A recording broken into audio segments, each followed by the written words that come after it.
बच्चों, अलंकारों के व्याख्या के पश्चात मैं आप सबके समक्ष गजानन माधव मुक्तिबोध जी की कविता सहर्ष स्वीकार है के साथ प्रस्तुत हूँ। बच्चों, यह कविता हमारे 12वीं के पाठ्यपुस्तक आरोग्य काव्य खंड की एक प्रमुख कविताओं में से है। कविता शुरू करने के पहले हम कवि के बारे में थोड़ी सी आवश्यक बातें जान लेते हैं। गजानन माधव मुक्तिबोध जी का जन्म 13 नवंबर सन 1917 को ग्वालियर के श्योपुर में हुआ था। इनके 2 कविता संग्रह चांद का मुंह टेढ़ा और भूरी भूरी खाकतूल दोनों हिंदी साहित्य में अपने जो अपूर्व स्थान है वहाँ पे प्रतिष्ठित हैं। दोनों कविता संग्रह इनके बड़े प्रसिद्ध हैं। इनकी कथा साहित्य काठ का सपना, विपात्र, सतह से उठता आदमी और जो तुलनात्मक अध्ययन, कामायनी एक पुनर्विचार, नए साहित्य का सौंदर्य शास्त्र, नई कविता का आत्मसंघर्ष, समीक्षा से संबंधित ये सारी रचनाएं, आलोचना के रूप में एक साहित्यिक की डायरी और भारत इतिहास और संस्कृति, ये इनकी प्रमुख रचनाएं रही हैं जो अब हमारे हिंदी साहित्य की अमूल्य निधि के रूप में हैं। आपका निधन 11 सितंबर सन 1964 को नई दिल्ली में हो गया था। इनका साहित्यिक जीवन बहुत लंबा तो नहीं था, लेकिन एक महत्वपूर्ण साहित्य जरूर इन्होंने हिंदी साहित्य के खजाने को दिया है। ये मुक्तिबोध जी का जो जीवन है संघर्षों से भरा हुआ था। इनका जीवन संघर्ष में ही बीता। 20 वर्ष की छोटी सी उम्र में इन्होंने मिडिल स्कूल में मास्टरी की। उसके बाद सुजालपुर, उज्जैन, कोलकाता, इंदौर, मुंबई, बेंगलोर इत्यादि स्थानों पर टीचर, मास्टर की नौकरी और पत्रकारिता तक का काम किया। पाठ्य पुस्तकें भी लिखी और साथ ही साथ जीवन के संघर्ष से रूबरू भी होते रहे। उसी में इनका जो लेखक या कवि मन था वो भी अंदर से छटपटाता रहा, कुछ करने के लिए प्रेरित होता रहा और समय समय पर वो रचनाओं के रूप में हमारे सामने आया। यहाँ पे एक पंक्ति दी गई है जो शायद इनके मन की भावना को व्यक्त करेगा। हमारी हार का बदला चुकाने आएगा संकल्प धर्मा चेतना का रक्त प्लावित स्वर, हमारे हृदय का गुप्त स्वर्णाक्षर प्रकट होकर विकट हो जाएगा। कि हमारी जो चेतना है अगर वो अपने संकल्प के साथ रही तो वो जीवित रहे या ना रहे, वो चेतना जीवित रहेगी। हम रहें या ना रहें, हम नहीं रहेंगे तो कोई और आएगा, लेकिन ये चेतना किसी और रूप में आएगी, पर आएगी। हमारे हृदय का गुप्त स्वर्णाक्षर, हमारे हृदय में दबे जो हमारे भाव हैं, अमूल्य भाव हैं, जब वो प्रकट होंगे तो विकट हो जाएंगे। अर्थात जब वो बाहर आएंगे तो तूफान मचा देंगे, क्रांति ला देंगे, प्रभावित कर देंगे। इस तरह का भाव, यानी कवि का कहना है कि जो शब्द अभी तक हमारे अंदर छुपे हैं जब वो बाहर आएंगे तो कुछ न कुछ विकटता, कुछ न कुछ क्रांति, बदलाव या एक जो अपना रूप है, अपना स्थान है, वो जरूर पाकर रहेंगे। छायावाद और स्वच्छंदतावादी कविता के बाद जब नई कविता आई तो मुक्तिबोध उसके अगुआ कवियों में से एक थे। नई कविता,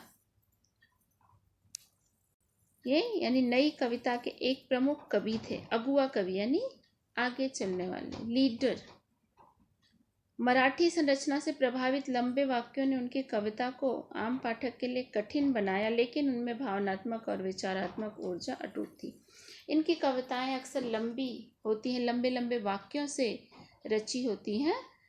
ये मराठी काव्य का प्रभाव है, लेकिन ये लंबी भले होती हैं पर उनकी जो भावना और उनका जो विचार है वो पढ़ने वाले को प्रभावित अवश्य करता है। कुछ ऐसा ही जैसे नैसर्गिक अंतः स्रोत हो जो कभी चुकता ही नहीं है। उनके जो लंबे लंबे वाक्यों से रची बसी कविताएं हैं, एक लगता है एक प्राकृतिक झरना सा है, जो भावना जिसमें से भाव निकलते जा रहे हैं, विचार निकलते जा रहे हैं, और ये कभी समाप्त नहीं होता।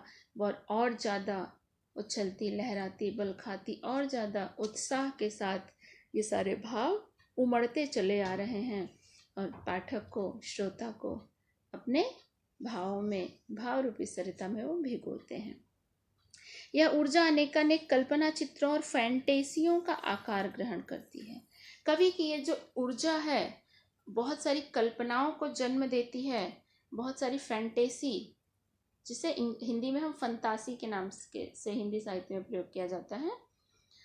यानी जो बहुत सारी काल्पनिकता, और काल्पनिकता जब बहुत ज़्यादा विस्तार ले लेती है तो उसे हम फैंटेसी का रूप देते हैं। तो कुछ इस तरह की जो रचनाएं या जो भाव हैं मुक्तिबोध जी की कविताओं में मिलते हैं। मुक्तिबोध की रचनात्मक ऊर्जा का एक बहुत बड़ा अंश आलोचनात्मक लेखन और साहित्य संबंधी चिंतन में सक्रिय रहा। यानी मुक्तिबोध जी की जो ऊर्जा थी वो पूरी की पूरी कविता लिखने में नहीं गई, बल्कि साहित्य संबंधी चिंतन में और आलोचनात्मक लेखन में उन्होंने बहुत सारी चीज़ों को पढ़ा, उनको अच्छे से देखा, उनकी समीक्षा की और उन पर लिखा भी। वे एक बहुत अच्छे पत्रकार भी थे। राजनीतिक विषयों, अंतर्राष्ट्रीय, देश की आर्थिक समस्याओं पर भी उन्होंने काफ़ी कुछ लिखा है। कवि शमशेर बहादुर सिंह का कहना है इनके बारे में, अद्भुत संकेतों भरी जिज्ञासाओं से अस्थिर, कभी दूर से शोर मचाती, कभी कानों में चुपचाप राज की बातें कहती चलती हैं। हमारी बातें हमको सुनाती हैं, हम अपने को एकदम चकित होकर देखते हैं और पहले से अधिक पहचानने लगते हैं। ये उनकी कविता की विशेषता। शमशेर बहादुर सिंह जी के शब्दों में इनकी कविताएं कैसी हैं? अद्भुत संकेतों से भरी हैं, आश्चर्यजनक संकेत और विशेषण और बातें उनमें मिलती हैं। बहुत सारी जिज्ञासाएं हैं जो कभी टिक कर नहीं रहती, हमेशा बदलती रहती हैं। कभी ये कविताएं हमें बड़ी दूर की लगती हैं और कभी अपनी बड़ी बहुत अपनी सी लगती हैं, अपने कानों में कुछ कहती, बहुत करीबी लगती हैं, जो हमारी बातें हमको ही कहनाती। अपनी भी जिन बातों से हम अनभिज्ञ थे, वो ये कविताएं हमारे अंदर के राज भी खोल देती हैं। इन्हें सुनकर हमें महसूस होता है कि हमें भी तो कुछ ऐसा ही है। ये मुक्तिबोध जी की कविताओं की विशेषता है। मुक्तिबोध जी की कविताएं सामान्यतः बड़ी लंबी होती हैं, कुछ छोटी कविताएं भी हैं। ये सहर्ष स्वीकारक कविता जो है ये उनकी छोटी कविताओं में से एक है, जो इनके काव्य संग्रह भूरी भूरी खाक धूल में संकलित है। ये सहर्ष स्वीकारा है जो कविता हम पढ़ने जा रहे हैं बच्चों, इसमें वास्तव में इसका वर्ण विषय क्या है? स्वीकारना और सहर्ष स्वीकारना, इसी ऊहापोह में पूरी कविता लिखी गई है कि हम जीवन को स्वीकारना और सहर्ष स्वीकारना, जो ये दोनों रूप होते हैं जीवन के, इनमें क्या अंतर होता है। ये कवि का मैं और कवि का जो भाव है, इसमें बहुत सारी गुत्थियां भी इस कविता में हमें मिलेंगी, बहुत सारे कन्फ्यूज़न भी हमें मिलेंगे। कुछ चीज़ें हैं जो कवि ने अपने एहसासों को, अपनी अनुभूतियों को इतने विस्तार से लिखा है कि हम कहीं कहीं समझ में नहीं आता कि वो आखिर कह किसके लिए रहा है। ये कभी हमें ऐसा लगता है कि बृहत्तर विश्व की, पूरे संसार की बातें कर रहा है, भगवान की कर रहा है। कभी लगता है बिल्कुल अपना और अपनी प्रेमिका की बातें कर रहा है। कभी किसी पंक्ति में हमें माँ की भी झलक मिल जाती है। स्नेह की ऊष्मा किसी के साथ भी जुड़ सकती है, प्रेम का कोई सा भी रूप हो सकता है।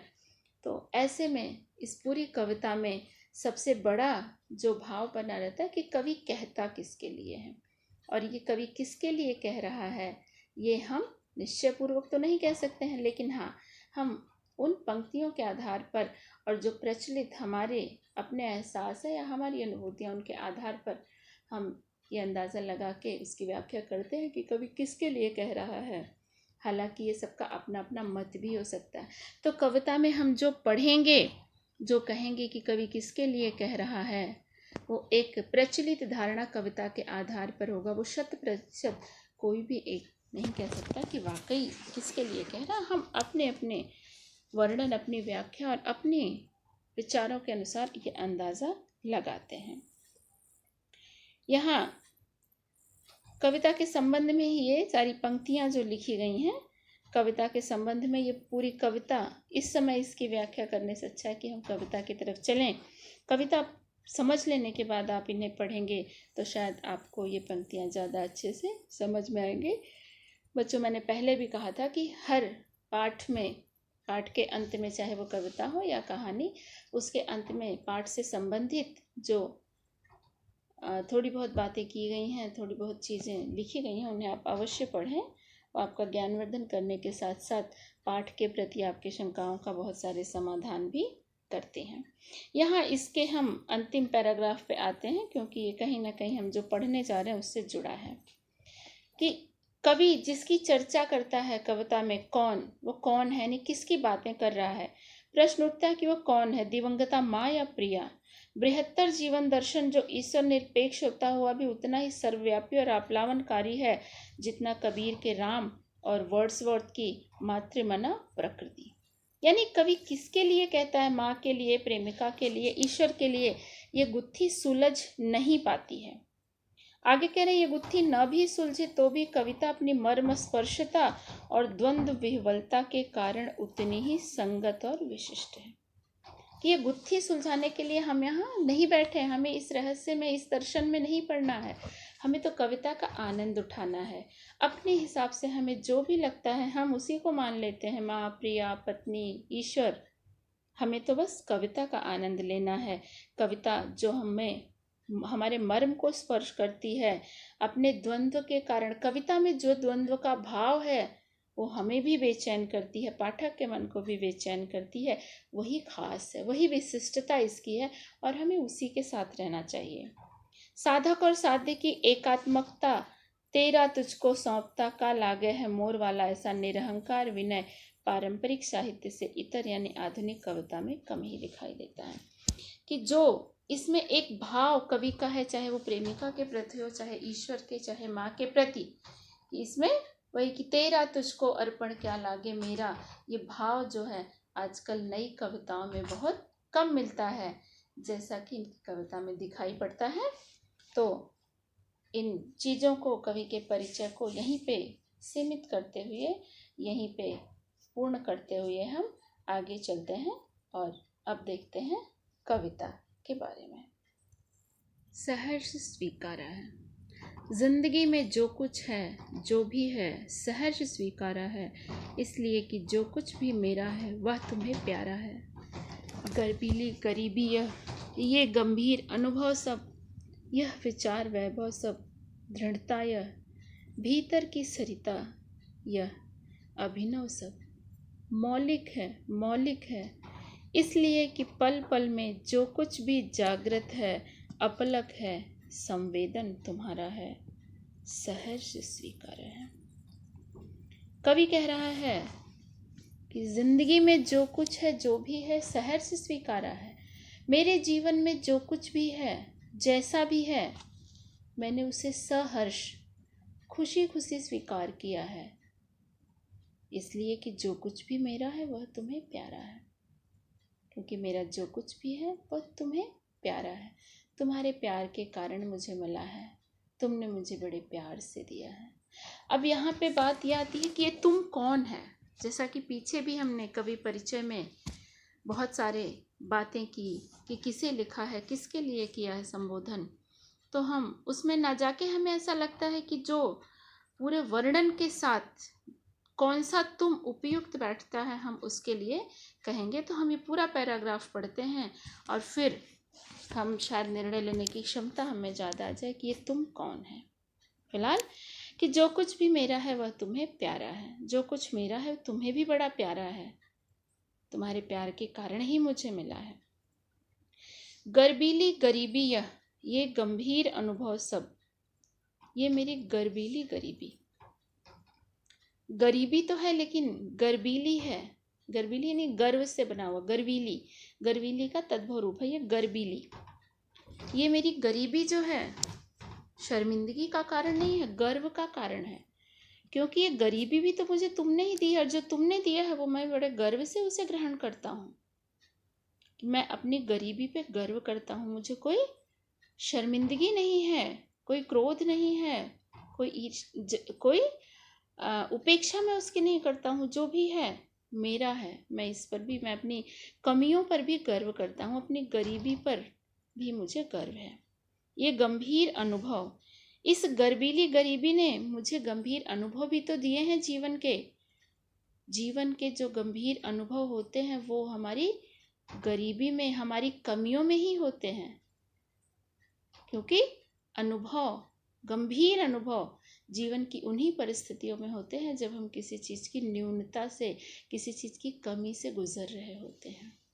तो कवि कह रहा है कि ये गर्वीली गरीबी, अपनी गरीबी पर मुझे गर्व है। जीवन में जो मुझे गंभीर अनुभव मिले हैं, यह विचार वैभव, ये सब जो मेरे पास विचारों का वैभव है, मेरे पास धन के लिए तो गरीबी है लेकिन विचारों का वैभव बहुत है। विचारों की संपत्ति में मैं बड़ा अमीर हूँ। ये सब मेरा अपना है। दृढ़ता, यह मेरी मजबूती, संघर्षों से लड़ने की जो मेरी क्षमता है। भीतर की सरिता, मेरे अंदर जो भावनाओं की, विचारों की नदी बह रही है। बच्चों, यहाँ कवि सरिता शब्द कहता है, नदी कहता है। नदी कहने के पीछे भी एक भाव है कि नदी हमेशा चलायमान होती है, निरंतर प्रगति करती है, आगे बढ़ती है। तो हमारे जो विचार होते हैं, अनुभव होते हैं, हमारी दृढ़ता होती है, हमारी भावनाएं होती हैं, ये सतत प्रवाहमान है, चलती रहती हैं, बदलती रहती, एक जगह पे स्थिर नहीं रहती, एक ही रूप में हमेशा नहीं रहती। ये नदी की तरह चलती है, नाचती, कूदती, उछलती, शीतल करती, और इस तरह से ये भाव, ये जीवन चलता रहता है। यह अभिनव, ये जो कुछ भी नया नया, जो नवीनता मेरे जीवन में रोज आती है, कौन सी नवीनता? अनुभवों के, विचारों की मजबूती, जो भावों की, ये सारी चीजें रोज नई नई आती रहती हैं। ये सब कैसी हैं? मौलिक हैं, असली हैं। मौलिक मूल शब्द से बना है, मूल और इक से मौलिक। मौलिक का मतलब रियल, ओरिजिनल। ये सब कहीं से मैंने मांगा नहीं है, कहीं से लिया नहीं है, मेरा अपना है, मौलिक है। इसलिए कि पल पल में जो कुछ भी जागृत है, अपलक है, संवेदन तुम्हारा है। इसलिए कि पल पल में, जीवन के क्षण क्षण में जो कुछ भी मेरे जीवन में जागृत सा है, जो कुछ भी जीवित सा मुझे मिल रहा है, अपलक है, जो मुझे निरंतर मिलता जा रहा है, जो कुछ भी जीवन में हो रहा है, ये संवेदन तुम्हारा है। तुम्हारी संवेदना के कारण संभव है।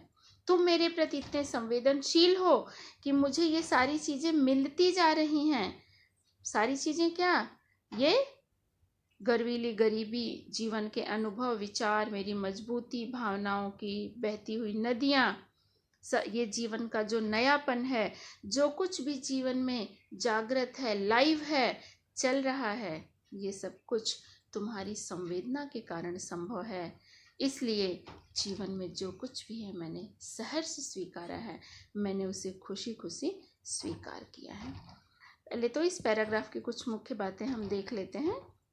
जैसे गर्वीली गरीबी, गंभीर अनुभव, विचार वैभव, ये सारे जो शब्द हैं एक विशेषण विशेष्य का भाव, कि एक विशेष से आपने प्रारंभिक कक्षाओं में पढ़ा होगा, विशेष्य और विशेषण। एक पर्टिकुलर शब्द की जब कोई विशेषता बताता है तो उसे विशेषण और उस शब्द को विशेष्य कहते हैं। जैसे गरीबी का विशेषण है गर्वीली, अनुभव का विशेषण है गंभीर। तो ये विशेषण विशेष्य के शब्द हैं। विचार वैभव, विचार रूपी वैभव, रूपक अलंकार का हम यहाँ पे भाव रख सकते हैं। तो ये सारे जो भाव, पल पल, पुनरुक्ति, प्रकाश, अलंकार, मौलिक है, मौलिक है, यहाँ भी हम पुनरुक्ति, प्रकाश की ही बात कर सकते हैं। तो इस तरह के ये जो कुछ इसके काव्य सौंदर्य की बातें हैं, ये तो हो गई। इसके साथ जो कविता का हमने भाव पढ़ा, जैसे कि ऊपर की पंक्तियों में हमने चर्चा की, कवि किसके लिए कह रहा है, तो ये सारी चीजें देखकर ऐसा लगता है कि कवि ये जो बातें कह रहा है, संभवतः मेरे विचार में मुझे ऐसा लगता है कि ये ईश्वर के लिए कह रहा है। प्रेमिका का भाव भी बहुत जगहों पे हमें मिलता है, लेकिन इसमें अगर हम इन बातों पे आए जो ये कहता है कि गर्वीली गरीबी, गंभीर अनुभव, विचार वैभव, दृढ़ता, सरिता, अभिनव, जागरण, ये सारे जो भाव हैं, ये सारी चीज़ें किसी मनुष्य की देन नहीं हो सकती, ये ईश्वर की देन ही हो सकती है। ईश्वर से ही हमें बड़े प्रेम से मिलता है, क्योंकि वो कहता है ना कि ईश्वर हमें जो कुछ भी देता है हमारे लिए अच्छा समझ के देता है। ये सारी चीज़ें ईश्वर ही हमें प्रदान कर सकता है। इसलिए ऐसा लगता है कि ये जो पंक्तियां हैं कवि ने ईश्वर के लिए कही होंगी। कहीं कहीं हमें प्रेमिका के प्रति भी ये भाव कहे हुए मिलते हैं, लेकिन हमें ऐसा जो लगता है, इसे आप इसको अगर इसके बारे में और कुछ सोचते हैं और कुछ अर्थ निकालते हैं तो वो भी सही होगा, क्योंकि कवि ने कुछ नहीं कहा। कवि हमें स्वतंत्र छोड़ देता अपनी पंक्तियों के साथ कि मैंने लिख दिया, अब इस पे चिंतन मनन करना, उनका अध्ययन करना आपका काम है। तो ये पैराग्राफ शायद आपको समझ में आ गया होगा कि कवि कह रहा मेरे जीवन में जो कुछ भी है, जैसा भी है, मैंने खुशी खुशी स्वीकार किया है, क्योंकि जो कुछ भी है ये तुम्हें बड़ा प्यारा है। जो ये मेरी गर्वीली गरीबी, गौरवपूर्ण गरीबी, जीवन के गंभीर अनुभव, विचारों का ऐश्वर्य, विचारों की संपत्ति, मेरी संघर्षों से लड़ने की क्षमता, भीतर बह रहे भावनाओं और विचारों की नदी, ये सब कुछ नया है, कुछ भी पुराना नहीं, सब कुछ नया है, सब कुछ मौलिक है, सब कुछ असली है, मेरा अपना है, मेरे अंदर की उत्पत्ति है, क्योंकि ये पल पल बदलता रहता है। जो पल पल बदलने वाला ये जागृत जीवन है, जीवित चलता जा रहा जीवन है, अपलक है, जो निरंतर चल रहा है, ये तुम्हारी संवेदना के कारण संभव है। इसलिए मैंने सब कुछ सहर्ष स्वीकारा है। अब चलते हैं हम आगे की पंक्तियों की तरफ। जाने क्या रिश्ता है, जाने क्या नाता है, जितना भी उड़ेलता हूँ भर भर फिर आता है। दिल में क्या झरना है, मीठे पानी का सोता है, भीतर वह ऊपर तुम, मुस्काता चाँद ज्यों धरती पर रात भर, मुझ पर त्यों तुम्हारा ही खिलता वह चेहरा है। कवि कह रहा है, अब यहाँ से ऐसा लगता है कि उसके विचार, उसके भाव बदल जाते हैं। ये कविता एक हमारे मनोविज्ञान की, मनुष्य के मनोविज्ञान का बहुत बड़ा दर्पण है, जो हमें दिखाता है कि पल पल में हमारे भाव, हमारे विचार कैसे बदलते रहते हैं। पीपर पात सरिस मंडोला, क्षण भर में हम कहाँ से कहाँ पहुँच जाते हैं। अब कवि का भाव कहाँ उमड़ रहा है। जाने क्या रिश्ता है, जाने क्या नाता है, जितना भी उड़ेलता हूँ भर भर फिर आता है। कि तुमसे जाने मेरा कौन सा रिश्ता नाता है, जितना भी उड़ेलता हूँ तुम्हारे प्रति, जितने भी भाव, जितना भी प्रेम मैं उड़ेलता हूँ, उड़ेलता नहीं, प्रकट करता हूँ, निकालता हूँ, उतना ही भर आता है। यानी तुम्हारे प्रति जो मेरे भाव हैं, मेरा जो विचार है, मेरा जो प्रेम है, वो समाप्ति ही नहीं हो रहा। जितना देता हूँ उतना निकलता रहा। ऐसा लगता है जैसे दिल में क्या झरना है या मीठे पानी का सोता है, कि क्या दिल में भावनाओं की झील पैदा हो गई है। झरना कि दिल में क्या भावनाओं का निर्झर बह रहा है। झरना यानी फॉल्स, जिसे हम कहते हैं झरना, जो निरंतर बहता है, या मीठे पानी का सोता, या मीठे पानी की झील है जिसका पता ही नहीं चल रहा कि कहाँ से चला आ रहा है। भीतर वह ऊपर तुम, भीतर वह यानी क्या, भीतर वह यानी ये झरना और मीठे पानी का सोता, ये प्रेम, ये भावनाएं भीतर, ये सब हैं। यानी हृदय के अंदर, मन के अंदर ये सारे भाव भरे हुए हैं, और ऊपर तुम, और मेरे सामने, आंखों के सामने, दृष्टि के समक्ष तुम हो। बिल्कुल वैसा ही लगता है, मुस्काता चांद जो धरती पर रात भर, मुझ पर त्यों तुम्हारा ही खिलता हुआ चेहरा है। कि मेरे अंदर ये सारी भावनाएं और बाहर तुम। ऐसा लगता है जैसे धरती के सामने चांद रात भर रहता रहा हो, और धरती अपने आप में बहुत कुछ समेटे रहती है। तो जैसे धरती के अंदर बहुत कुछ सिमटा और उसके सामने चांद चमकता है, वैसे ही मेरे हृदय में बहुत सारी भावनाएं, ये सब कुछ हैं, और सामने तुम्हारा चेहरा खिल रहा है, तुम्हारा चेहरा दिखाई पड़ रहा है हर क्षण, हर पल। आखिर मेरा और तुम्हारा क्या रिश्ता है, क्या नाता है। इन पंक्तियों को पढ़कर ऐसा लगता है कि कवि शायद ये पंक्तियां अपनी प्रिया के प्रति व्यक्त कर रहा है। प्रिया है या पत्नी है या जो भी है, कि एक हृदय से बहुत गहरे तक जुड़ा हुआ जो भाव है, जिसे हम प्रेमी के संबंध में ही महसूस कर सकते हैं या मान सकते हैं, तो ये पंक्तियां शायद वो अपनी प्रिया के लिए व्यक्त कर रहा है। शायद हम इसलिए कहेंगे कि हम सिर्फ संभावना ही कर रहे हैं, हम अंदाज़ा लगा रहे हैं। कवि की तो कवि ही जाने, हम तो इन पंक्तियों के साथ चलेंगे जो हमें लग रहा है। तो कवि इन रिश्तों के नातों की बात करता है कि प्रेम के ये नाते इतने गहरे हैं, इतना भर चुके हैं मन मस्तिष्क को, हृदय को, न सिर्फ हृदय को बल्कि भौतिक रूप में भी। मेरे सामने तुम्हारा चेहरा है और मन के अंदर तुम्हारा प्रेम, और ये कितना है, कितना ज़्यादा है, इसका कोई आदि अंत मुझे नहीं मिल रहा है। मैं चाह पूरी तरह से इसी प्रेम में डूब चुका हूँ, उसी में रंग चुका हूँ, ऐसा कवि कहता है। आगे देखते हैं। एक, सचमुच मुझे दंड दो कि भूलूं मैं तुम्हें भूल जाने की। दक्षिण ध्रुवी अंधकार अमावस्या, शरीर पर चेहरे पर अंतर में पालूं मैं, झेलूं मैं, उसी में नहा लूं मैं।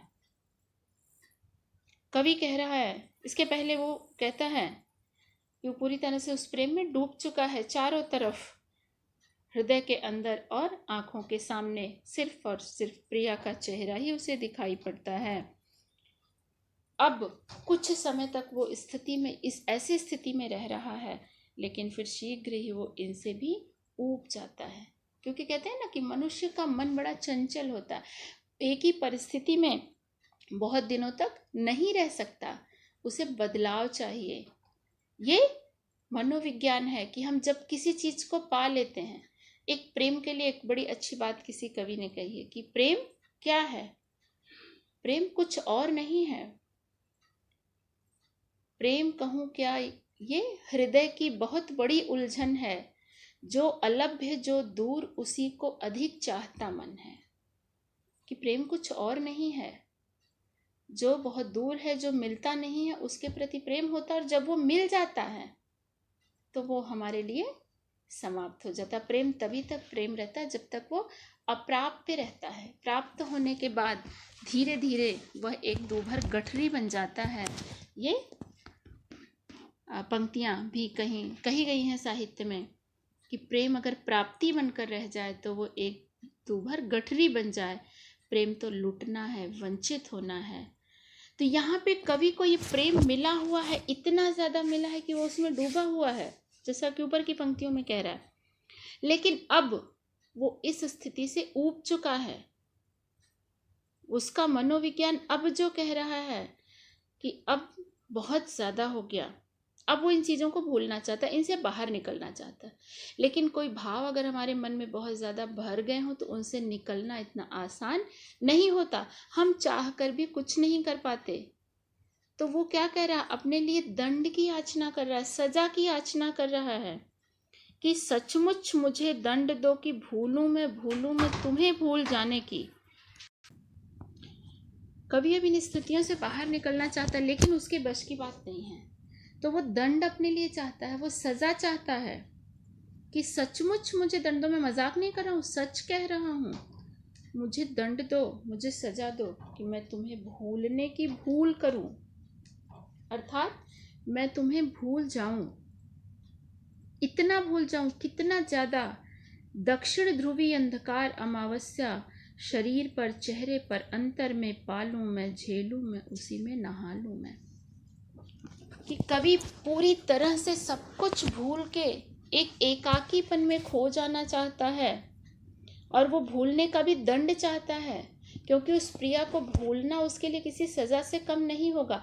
लेकिन वह उस सजा की याचना करता है, वो उसे चाहता है, मांगता है, क्योंकि अब वह प्रेम की इस परिस्थितियों से, प्रेम जो उसके लिए अब घुटन सा बन चुका है, उससे वो बाहर जाना चाहता है।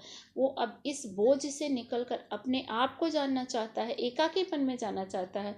इसलिए वो सजा चाहता है। और कैसी सजा? दक्षिण ध्रुवी अंधकार अमावस्या, शरीर पर चेहरे पर अंतर में पालूं मैं, झेलूं मैं उसी में नहा लूं मैं।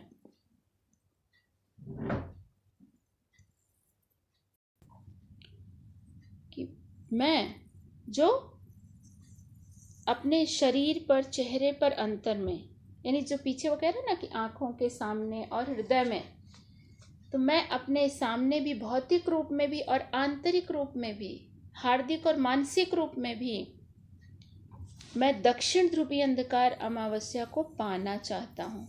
ये दक्षिण ध्रुवीय अंधकार अमावस्या पंक्ति यहाँ पे बच्चों बहुत महत्वपूर्ण है। ये भी है तो विशेषण विशेष का ही शब्द, इसमें अमावस्या विशेष है और दक्षिण ध्रुवीय अंधकार विशेषण का काम यहाँ पे कर रही है। कहने का अर्थ, दक्षिण ध्रुवीय अंधकार अमावस्या की विशेषता पहले हम यहाँ जान लेते हैं। एक लंबा अंधेरा, एक लंबा एकाकी जीवन। दक्षिण ध्रुवी से संबंध यहाँ इस प्रकार है कि आप जानते होंगे दक्षिण ध्रुव यानी साउथ पोल में 6 महीने के दिन और 6 महीने की रात होती है। तो 6 महीने की रात दक्षिण ध्रुव की तरह अमावस्या पाना चाहता हूँ, क्योंकि हमारे यहाँ जो अमावस्या होती है वो तो मात्र एक दिन की होती है, एक रात की होती है। मुझे ये एक रात वाली अमावस्या नहीं, मुझे 6 महीने वाली चाहिए। यानी मुझे एकाकीपन जो मैं चाहता हूँ, ये एकाकीपन मैं कुछ क्षण के लिए नहीं, एक लंबा एकाकी जीवन पाना चाहता हूँ। इतना लंबा, इतना अकेलापन कि मैं सब कुछ भूल जाऊं, ना मेरे आसपास कोई हो, ना मेरे हृदय में कोई हो। अब आसपास कोई ना हो ये तो हम अपने साथ, हमारे हाथ में है, हम कर सकते हैं कि सब कुछ हम छोड़ के कहीं चले जाएं, लेकिन अंतर से एकाकी होना, हृदय से एकाकी होना हमारे लिए संभव नहीं है।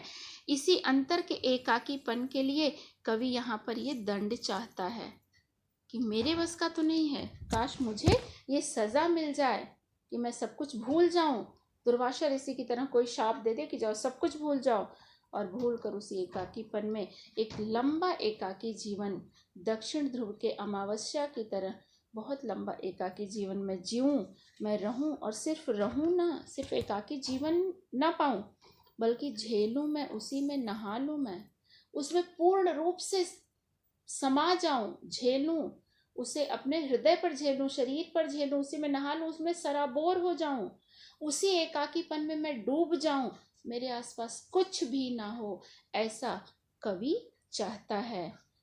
वह अपने प्रेम से भरे इस जीवन से अलग जाकर एकाकी जीवन जीना चाहता है और उसे ही झेलना चाहता है एक लंबे समय के लिए। वह ऐसा क्यों चाहता है ये हम आगे की पंक्तियों में पढ़ेंगे। और बच्चों आगे के जो भाग हैं ये हम सहर्ष स्वीकार है कि दूसरे खंड में करेंगे, अन्यथा ये कविता थोड़ी लंबी है और पाठ बहुत लंबा हो जाएगा, तो हम इसको यहीं पे समाप्त करते हैं। इसका बाकी का भाग जो है हम अगले वीडियो में देखेंगे। इसमें जो सबसे महत्वपूर्ण पंक्ति है दक्षिण ध्रुवीय अंधकार अमावस्या, इसे आप ध्यान में रखेंगे। तो इसके अगले वीडियो के साथ हम बाकी की व्याख्या करेंगे। धन्यवाद।